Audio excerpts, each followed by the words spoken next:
Ladies and gentlemen, the founder and president of the Center for Education Reform, Jeanne Allen.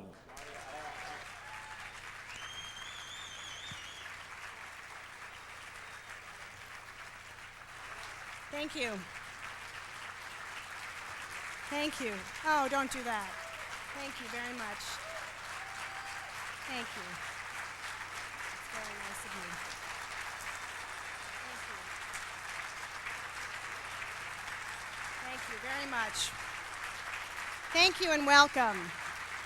I am so glad to see all of you tonight and that you can be here with us for our 10th anniversary celebration. It is great, really great to see you all, such good friends and people from around the country. And Governor Bush, special guests, my kids, and thanks again to the Heights a cappella choir for singing the national anthem. Before we get on with the rest of our party, I'd like to share with you, in brief, a story of how we got here. I was 33 when I started the Center for Education Reform.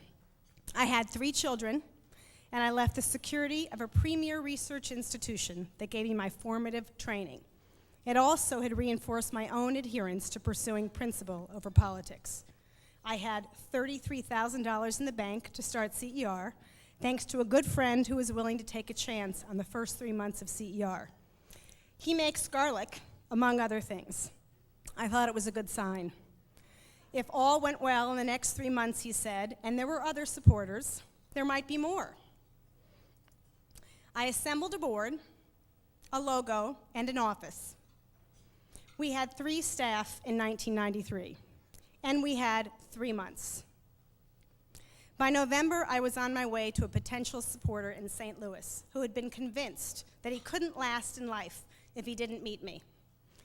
My husband had told him that when he had called him to make the meeting. By the end of that meeting, I had a check for $100,000 in hand. He worked for a man that made his fortune selling ice cream. I think there's supposed to be a picture. Good. First garlic, then ice cream. A pattern was beginning to emerge. Over the next few months, our phones rang often, and people asked for help, but they also asked for opinions. Soon we realized we could save time giving our opinions and intelligence if we started a newsletter. The first monthly letter to friends was born on November 1st, 1993. Number 80 was published this month. And as other communications expanded, as many of you know, it became less than monthly. Within 9 months, we had taken an idea to have a full-service education reform engine to which people from across the ideological spectrum outside the Beltway could turn for help and put it into practice.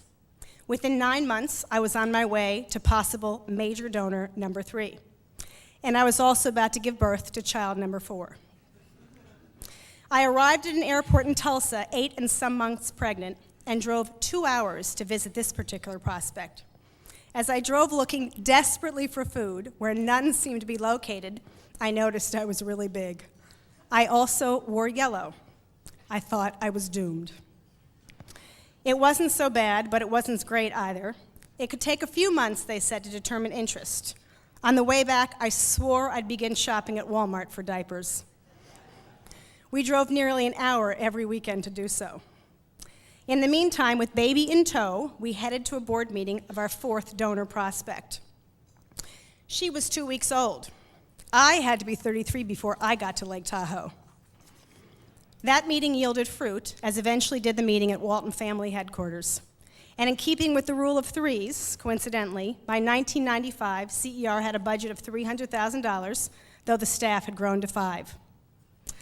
Since then, the center has been supported and advanced by a growing number of concerns, and it's accomplished its goals because of more than 30 staff over 10 years, more than 20 board members, and now more than 600 supporters. I still eat garlic and ice cream and shop at Walmart. I also frequent Banana Republic and the Gap, and I also drink wine, but I don't have a wine donor yet. I've struggled over the years to figure out the connection between education and products that fulfill our every desire. But that's it, isn't it? Education fulfills the most basic need we have as human beings. Understanding, civility, justice, and even love are influenced by an excellent education. Just as with food and clothing and stuff, Perhaps the people who cater to real people with basic needs understand the need for education to do the same. And so rather than support feel-good efforts, they support the really hard, often controversial work that needs to be done. Our supporters, both moral and financial, give us the ability and the drive to do what it is we set out to do in 1993. CER's purpose when we started out, as it is now, was to create and influence changes in American education that put people and not systems first. And while I appreciate your indulgence in my little story, tonight you'll meet some of the truly big people that we've had the privilege of knowing during the last 10 years that have defined education reform by their efforts to break through systems to help children swiftly and justly. They exemplify the best of education reform, and you have our thanks for sharing this evening with all of us. Please enjoy yourselves, and thanks so much again for coming.